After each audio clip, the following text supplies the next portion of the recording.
Hello friends, good morning. ಇವತ್ತು ನಾನು ಹೆಸರು ಕಾಳಿಂದ ದೋಸೆ ಮಾಡ್ತಾ ಇದ್ದೀನಿ. ಅದಕ್ಕೆ ಬೇಕಂತ ಪದಾರ್ಥಗಳು ನೋಡ್ಕೊಂಡು ಬರೋಣ ಬನ್ನಿ. ಒಂದು ಚಿಕ್ಕ ಬಟ್ಲ ನಾನು ಹೆಸರು ಕಾಳು ತೊಗೊಂಡಿದ್ದೀನಿ. ಒಂದು ಬಟ್ಲಲ್ಲಿ ಹಾಕ್ಯಂತ ಇದ್ದೀನಿ. ಇದನ್ನ ನೋಡಿ, ಹಾಕ್ಯಂತ ಇದ್ದೀನಿ.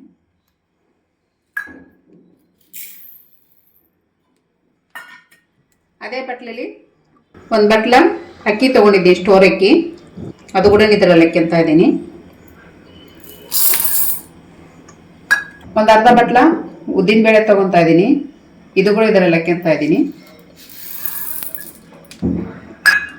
ಇದು ಸ್ಟೋರ್ ಅಕ್ಕಿ ಎಲ್ಲ ಗಲೀಜಿರ್ತೈತಿ ಅಲ್ವಾ, ಒಂದು 4 ಸಲ ನಾವು ನೀಟಾಗಿ ತೊಳ್ಕೊಂಬರೋಣ. ನೋಡ್ತಾ ಇರ್ಬೋದು, 4-5 ಸಲ ನೀಟಾಗಿ ನಾನು ತೊಳ್ಕೊಂಬಂದಿದ್ದೀನಿ. ಸ್ಟೋರ್ ಅಕ್ಕಿ ಗಲೀಜಿರ್ತೈತಲ್ಲ, ಅದು ನೀಟಾಗಿ ತೊಳಿಬೇಕು.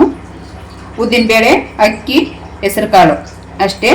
ನೀವು ಬೆಳಗ್ಗೆ ನಾವು ನೈಟಿಗೆ ಮಾಡ್ಕೋಬೇಕಪ್ಪ ಅಂದರೆ ನೀವು ಬೆಳಗ್ಗೆ ನೆನೆಕ್ಕಿಂತ ನೈಟಿಗೆ ರುಬ್ಕಿಂದು ಮಾಡ್ಕೋಬೋದು. ಈಗ ನಾನು ಓವರ್ ನೈಟು ನೆನೆಯಕ್ಕೆ ಬಿಡ್ತಾ ಇದ್ದೀನಿ. ಬೆಳಗ್ಗೆ ರುಬ್ಕಿದ್ದು ಬೆಳಗ್ಗೆ ದೋಸೆ ಮಾಡ್ತಾ ಇದ್ದೀನಿ. ಅದಕ್ಕೋಸ್ಕರ ಈಗ ನೆನೆಯಕ್ಕೆ ಬಿಟ್ಬಿಡೋಣ, ಮುಚ್ಚಿ ಒಂದು ಸೈಡ್ಗೆ ಇಟ್ಬಿಡೋಣ.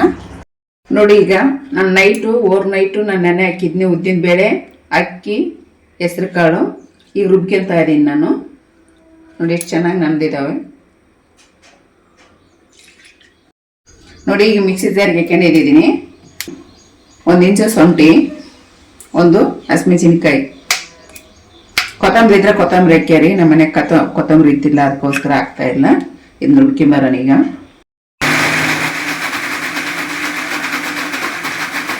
ನೋಡು, ರುಬ್ಕೊಂಬಂದಿದ್ದೀನಿ ತುಂಬ ನೈಸಾಗಿ. ಇದ್ರಲ್ಲಿ ಹಾಕೋಣ ನಾವು.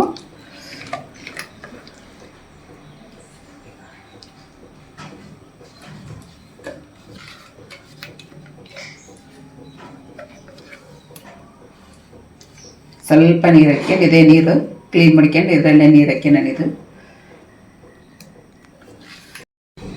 ರುಚಿಗೆ ತಕ್ಕಷ್ಟು ಉಪ್ಪು ಹಾಕೋಣ. ಒಂದು ಅರ್ಧ ಸ್ಪೂನ್ ಉಪ್ಪು ಹಾಕ್ತಾ ಇದ್ದೀನಿ.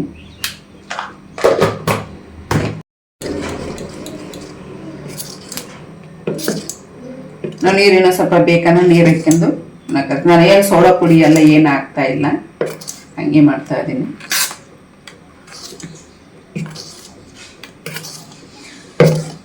ಹೆಸರು ಕಾಳು ಎಲ್ಲ ಆರೋಗ್ಯಕ್ಕೆ ಒಳ್ಳೆಯದು. BP ಶುಗರ್ಗೆ ತುಂಬಾ ಒಳ್ಳೆಯದು.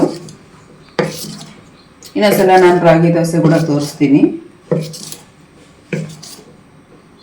ರಾಗಿ ದೋಸೆ ಹೆಂಗೆ ಮಾಡ್ಬೇಕಂತ ಮಾಡುವ ಇದನ್ನು ತೋರಿಸ್ತೀನಿ ನಿಮ್ಗೆ ನೆಕ್ಸ್ಟು. ಇನ್ನು ಸ್ವಲ್ಪ ನೀರು ಹಾಕ್ತೀನಿ ನಾನು, 1-2 ಸ್ಪೂನು.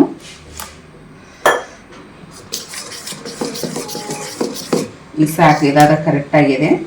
ನೋಡಿ, ಇಷ್ಟಿರಬೇಕು, ಜಾಸ್ತಿ ತಳಗಿರಬಾರ್ದು. ಇದೊಂದು ಕರಿ ಒಂದು ಸೈಡಿಗೆ ಮುಚ್ಚಿಟ್ಬಿಡೋಣ. ಅಷ್ಟೊತ್ತಿಗೆ ಒಂದು ಚಟ್ನಿ ಮಾಡ್ಕೊಂಬರೋಣ. ಇದಕ್ಕೆ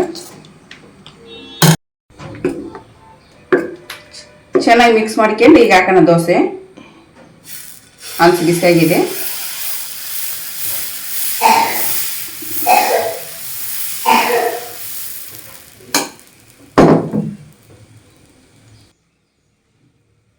ನೋಡಿ, ಇದಾಗಿದೆ. ಈಗ ತೆಗಿತಾ ಇದ್ದೀನಿ ನಾನು.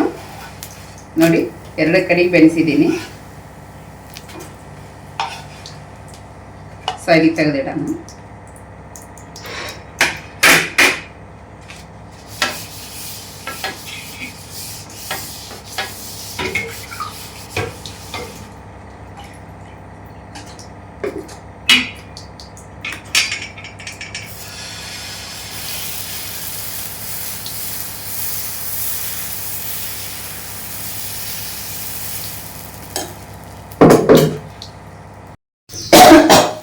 ಸೋಡಾ ಪುಡಿ ಎಲ್ಲ ಏನೂ ಹಾಕಿಲ್ಲ, ಬರೀ ಉಪ್ಪಂದ ಹಾಕಿದ್ದೀನಿ. ಎಷ್ಟು ಸೂಪರಾಗಿ ಬರ್ತದೆ ನೋಡ್ತಾ ಇರ್ಬೋದು ನೀವು.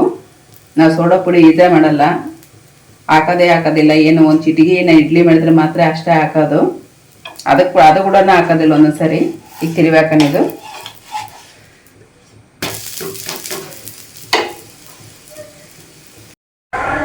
ನೋಡಿ, ಇದು ಕೂಡ ಆಗಿದೆ, ತೆಗಿತಾ ಇದ್ದೀನಿ ಈಗ. ನೋಡಿ ಎಷ್ಟು ಸೂಪರಾಗಿ ಬಂದಿದ್ದಾವೆ.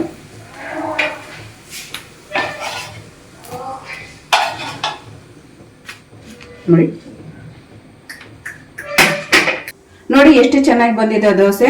ಕಾಳು, ಹೆಸರು ಕಾಳು, ಉದ್ದಿನ ಬೇಳೆ, ರೈಸ್ ಅಷ್ಟೇ ಹಾಕಿ ಮಾಡಿರೋದು.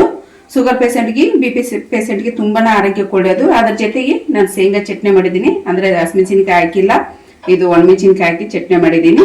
ನೀವು ಇಷ್ಟವಾದಲ್ಲಿ ಮನೇಲಿ ಮಾಡ್ಕೊಂಡು ಟೇಸ್ಟಿಯಾಗಿ ಬಂದಿದ್ದೆ ಕಮೆಂಟ್ನಲ್ಲಿ ತಿಳಿಸ್ರಿ, ಶೇರ್ ಮಾಡಿರಿ, ಸಬ್ಸ್ಕ್ರೈಬ್ ಮಾಡ್ಕೊರಿ, ಲೈಕ್ ಮಾಡಿರಿ. Thank you.